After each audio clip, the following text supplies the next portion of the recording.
Здраво, ова е 294-тото издание на Видеологија со Златко Ѓелевски, дигитален краток осврт за актуелни филмски остварувања, односно спонтана критичка анализа која е збир на први впечатоци илустрирани со подвижни слики. На денешниот репертоар е Killers of the Flower Moon од Мартин Скорсезе, во кој стана збор за убивањето на домородното население, на чии имот е откриено нафта, од страна на алчните доселеници за здобивање и преземање на нивното богатство во Оклахома во 20-тите години на минатиот век, процес познат како владење на теророт. Ова случување е екранизирано преку доаѓањето на Ернест, глумено Леонардо Ди Каприо, во резерватот во округот Осеќ, каде се заљубува во Моли, глумено од Лили Гледстоун, со претензија да го добие незиното богатство од нафтата по незината смрт, план кој веќе му е испробан со години на Вилијам, глумено од Роберт Де Ниро, кој ги подигнува чековите од починатите индијанци со децении. Скорсезе реши себе си и своите најчести соработници Ди Каприо и Де Ниро да ги стави во небрано, во територија во која ќе ја преземат улогата на алчните дојденци, со цел да го покорат локалното население на еден или друг начин, постепено обесилувајќи ги, локализирајќи го геноцидот со сите механизми, спречувајќи го ширењето на информацијата за етапна елиминација. Влегуваат и двајцата во антагонистички чевли, посебно капиталистот Вилијам, кој ужива дури некаков еминентен респект од локалното население, кое го замајува со неговите празни флоскули, непречено разорувајќи со низа на злодела и нивни рецидиви. Помеѓу Ернест и Моли гледаме отпочнување на љубовна врска од корист од првиот судбоносен миг во кој се пресретнуваат, но нивниот однос девалвира штом започне постепено да ја труе Ернест Моли, за да го забрза незиниот процес на умирање, правејќи од неа обезволено битие, кое е во постојан меѓусвет на реалноста и халуцинацијата, врзана за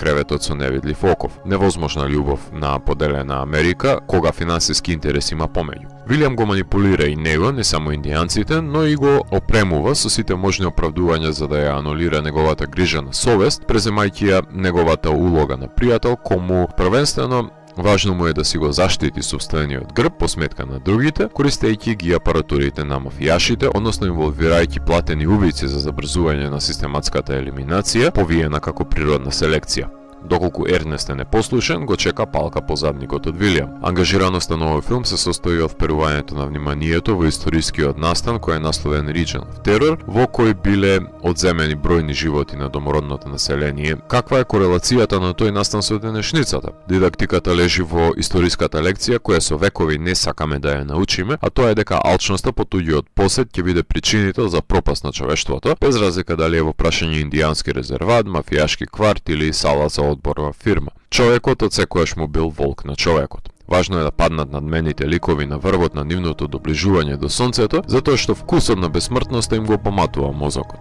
Исто така денес сме поделени по секоја можна основа, така што ако не сме успеале да искорениме расизам, сиромаштво и користолюбие, ќе гледаме повторливи лекции. Антитежа на криминалците секако дека е ново оформеното федерално биро, кое го расветлува непопреченото долгогодишно зловесно делување на опортунистичкиот бел ѓавол и ја врши својата драматуршка функција во третиот чин на филмот, запознавајќи се со клучните играчи во операцијата, со ограноците на инволвираните, за да бидат на дофат бескрупулозните колонизатори и да ја најдат најслабата алка која ќе попушти во криминогениот синџир. Иако првичната замисла била да биде Лео дел од истражувачите на FBI, но кога фокусот бил насочен кон љубовната врска, ја заменил улогата на љубовникот, што е посоодветен избор затоа што Джеси Племенс, колку и да е милозвучен и култивиран ликот, носи закана за Ернест, а Лео секогаш е убаво да се погледне како глуми антагонист кој седи на два стола. Со самиот процес на препишување на сценариото се прави и жанровско поместување од детективскиот трилер во периодична психолошка мелодрама насреде неговиот реформаторски вестерн. Дело од 3,5 сати, секако дека ќе има бројни споредни ликови, како што е краткото појавување на Брендон Фрейзер како свиреп адвокат, кој ќе го советува Ернест да не го напаѓа Вил во судница. Покрај него има бројни споредни улоги во кои се појавуваат и музичарот Пит Јорн и ветеранот Џон Литго.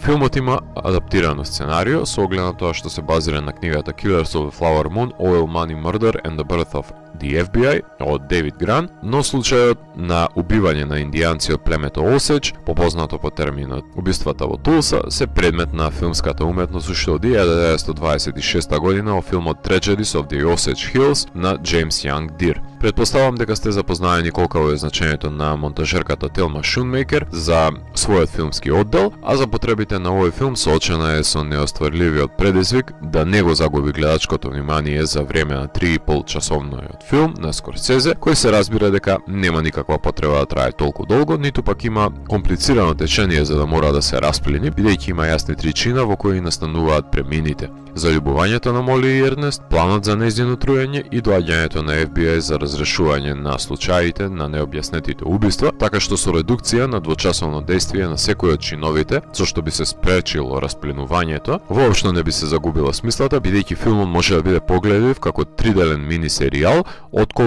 доколку се инсистира на ова време траење на конвенционален филм. Телма го забрзува дејствието и ги крати сцените кога почнува да ја му гори под нозе на Ернест од доближувањето на FBI до откривањето на вистината, создавајќи дополнителна тензија на монтажно рамниште, но исто така умее да употреби slow motion додека танцуваат индијанците до фонтаната од нафтата. Меѓутоа, знаеме дека Скорсезе е голем љубител на филмовите на Ари Астер, па си зема слобода и неговите филмови да бидат реализирани со успорено течение на дејствието, само што slow burn од кај Астер носи иновација за разлика од формулаичниот Скорсезе. Директорот на фотографија која започна својата кариера со филмовите на Инариту, ја продолжил по ново време со делата на Скорсезе, кој го реферирав кога го анализирав Барби, односно Родриго Прието, го снима овој филм анаморфно во широкиот аспект 2:39 наспроти 1 на Арикам и Panavision, користи силно горно светло во темни простории за засилување на контрастот кога се испрашува лик или казнува. Кога се Лили и Лео во двоплан,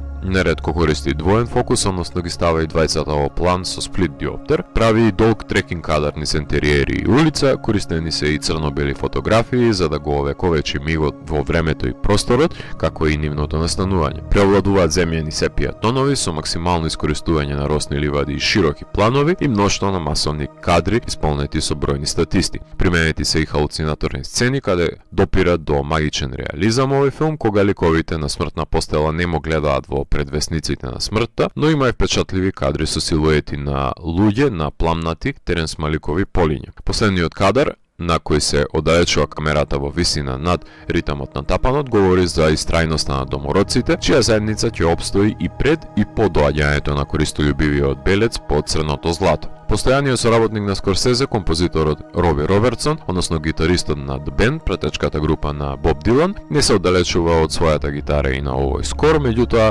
знаејќи дека влегува во вестерн терен, ниту го занемарува каубојскиот, ниту индијанскиот препознатлив мелос, напротив, дури има неколку интересни интервенции на ставање на традиционална музика со модерни елементи да го прогонуваат гледачот, без разлика дали е во прашање усна хармоника или племенски перкашен. Починатиот композитор, кој не ја дочека премиерата на филмот, им наоѓа примена во модерен контекст. Преобемна филмографија има Скорсезе, која заслужува посебна ретроспективна епизода на видеологија, отколку да ја образложам филм по филм во оваа епизода, но нема да бидете поштедени од неговото појавување во филмот во правиот момент, во радиопреносот во кој претходно се појавува и Джек White, за да ја акцентира неправдата кон индијанското племе, иако претходно може да се наслушне во неколку инстанци гласот на Марти. Од Mean Streets до The Aviator, па дури и во Кундун, и во новиот филм наоѓа простор и време да ја изрази неговата љубов кон филмската уметност со присуство на ликовите во киносала, со емитување на вести во неа или пак црно-бели вестерн филмови. Така што без разлика на тоа што не станува збор за филм за италијански мафијаши, Скорсезе донесе многу препознатливи белези на неговата поетика во Оклахома од Бруклин, односно насилството е нагло и крваво, снимајќи ги во неподвижни кадри мртвите тела на починатите. Како и во сите претходни филмови за италијанските наратори, тука прикажа подем и пад на опортунисти од раст на суета до бесмртност и пад поради безобзирност и бескрупулозност, личност, која дури откако сите борби се загубени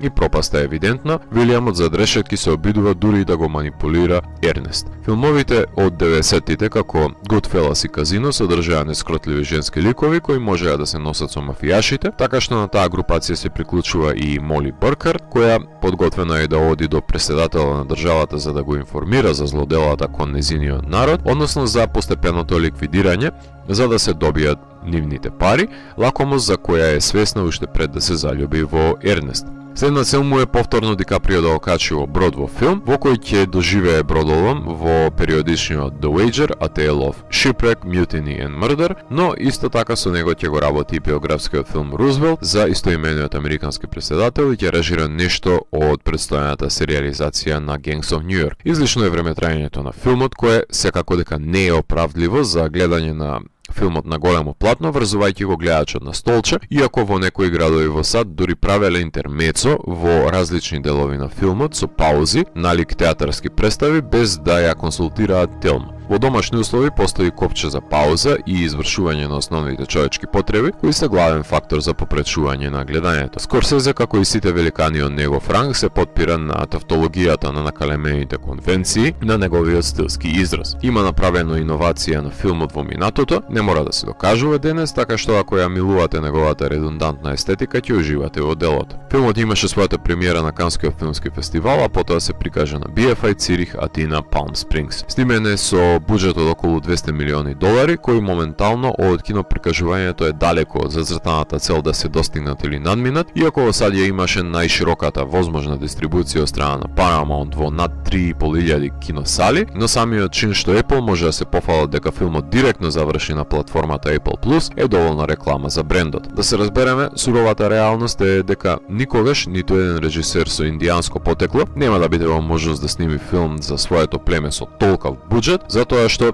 никогаш нема да имаат студијата доверба во режисери со индијанско потекло, па подобро е да се сними ваков филм од режисер од авторите на новиот Холивуд, кој има свој јас и свој рачен филмски подпис, кој ќе вложи труд да направи истражување и да комуницира со поглаварите за да биде најверодостојно представувањето на племето, отколку да биде филм по нарачка за гонење на некакви популистички пропагандистички цели. Подобро Скорсезе отколку браќата Русо. Филмска љубовна приказна која, иако се темели на задната намера за брак од интерес за финансиска придобивка, фрла светло на масовните убиства на црвенокошците од страна на алчните белци по нивното црно злато. Ако морам да го евалуирам, тоаш Killers of the Flower Moon од мене има 4 од 5. Доколку ви се допадна 294-тото издание на дигиталната архива Видеологија, лајкувајте го видеото, споделете го и следете го каналот. Последете и поснатите рецензии на виртуелната полица и благодарам за вниманието. Поздрав!